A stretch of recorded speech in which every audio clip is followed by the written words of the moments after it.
Welcome, ladies and gentlemen. Welcome to another episode of Moment of Truth Politics with your boy, yours truly, King Zulu. Tonight's episode is sponsored by Different is Power Clothing.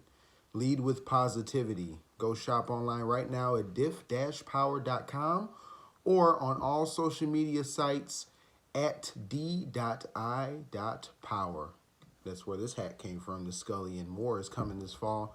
Also hoodies and sweatshirts and t-shirts, hoodie dresses, all your clothing needs by that wonderful black-owned brand. Now let's get into it. Politics and some news. I'm going to get into some different kind of news. Probably kind of step on MJ Nelson's toes a little bit. Sorry, brother. I'm stepping on your toes right now. Stepping on your toes. But it's got everything to do with society and news as well. So first, we'll get into the impeachment process. Today started the impeachment hearings in Congress. That's right. They had two testimonies from two, subpoenaed witnesses. They were on the stand, if you will. I mean, it's not like a regular court trial like I kind of explained in the past couple episodes. But it is, in a sense, I mean, they sit in front of, instead of a jury, they sit in front of a committee, in the Senate committee. And in this particular committee that was giving out the questions today was the Intelligence Committee. So they had two witnesses, or two people on the stand.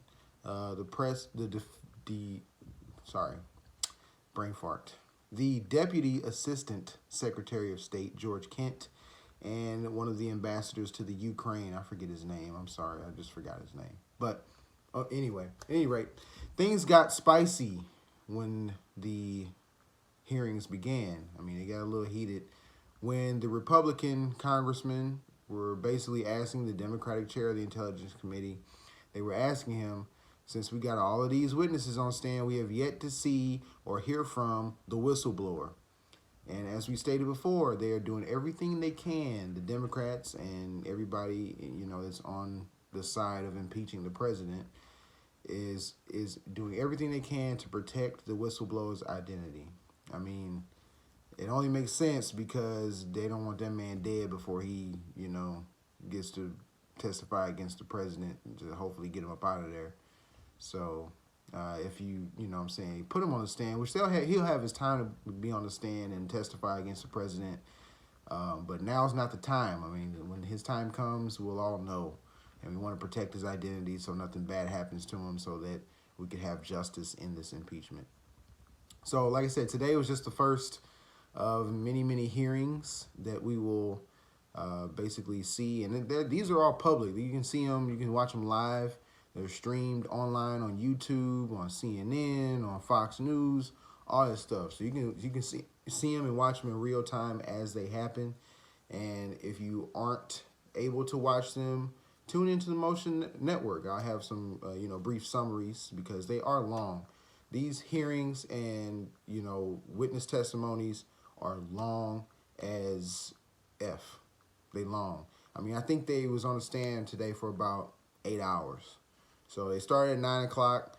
I mean, I watched from like 9 to 10:30. I went to lunch around noon, came back like 1:30. They were still talking. So it's a lot to be covered. It's a lot to be covered. Not saying that none of it's important. It's a lot to be covered and a lot to go over to try to get justice for the country and to get a credible president in office.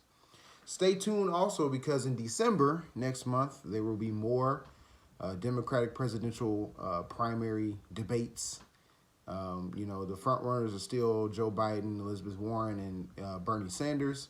But like I said, I've spotlighted some candidates before and some other candidates that might make a resurgence, like Andrew Yang, Mayor Pete, Cory Booker, things like that. So stay tuned on the political side of it. Now, big news out of the sports arena. And yeah, like I said before and earlier in the episode, I'm going to step on MJ Nelson's toes a little bit. But I'm pretty sure he'll cover it too if you prefer the sports segment of our network. But Colin Kaepernick has been granted a workout by the NFL.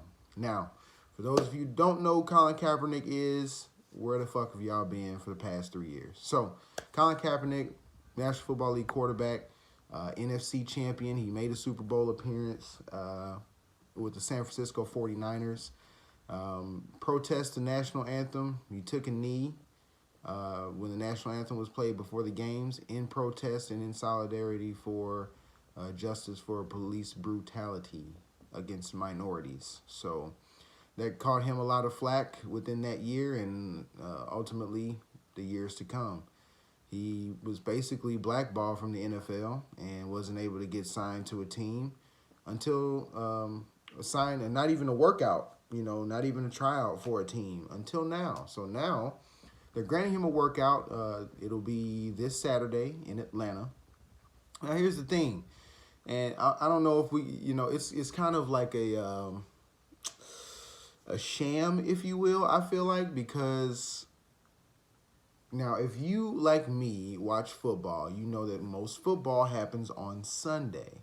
So a lot of these teams are going to be playing on Sunday. So on Saturday, I don't think a lot of these teams have time to send a coach and a GM to a facility in Atlanta in one specific location to watch Colin Kaepernick try out. Not saying he's not a good football player, not saying he's not worth it, but it's during the regular season, at the spur of the moment. I mean, the moment we found out, meaning that we as the media, found out about Colin Kaepernick getting his tryout was pretty much not even like an hour after he found out. He found out yesterday, which was a Tuesday, that he would have to try out on Saturday.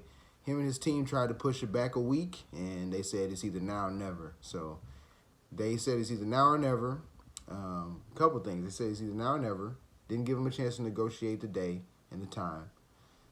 They also gave him 2 hours to respond to the offer, and they're putting it in a central location, and it's on a Saturday. I mean, like I said, a lot of these teams are going to be traveling. They're going to be focusing on the teams that they're trying to beat, focusing on getting to the playoffs. They already have their team set in stone pretty much. So I just think it's, I'm pretty sure he's grateful for the opportunity. I'm not saying that, it's crazy that he's getting an opportunity. What I'm saying is it's crazy how this opportunity is coming about. This man been ready for 3 years and no kind of, tryout, no kind of nothing for the past 3 years. And now all of a sudden, you get something done. Reportedly, Jay-Z, as we mentioned before, had, I don't think we mentioned it. Somebody may have covered it. But Jay-Z is, pretty much in cahoots with the NFL right now as far as like entertainment-wise, entertainment for the Super Bowl, things like that, and is, advising them with their, I guess, social awareness for, the culture or whatever. So reportedly, he's got some stuff to do with him getting the tryout. So big ups to Jay-Z for doing that and helping the man get a job. So hopefully some good happens out of this, man. We'll keep you posted on that as well. Any questions, comments, concerns about anything that you've heard today or any other day, feel free to leave it in the comment. As always, like, share, and subscribe with your friends and family on Facebook, Instagram, Twitter, YouTube, and watch the other videos as well. Very informative stuff we put out every week, and we appreciate those who have supported us throughout these past couple months. Definitely appreciate y'all. Until next week, I'm King Zulu, signing out.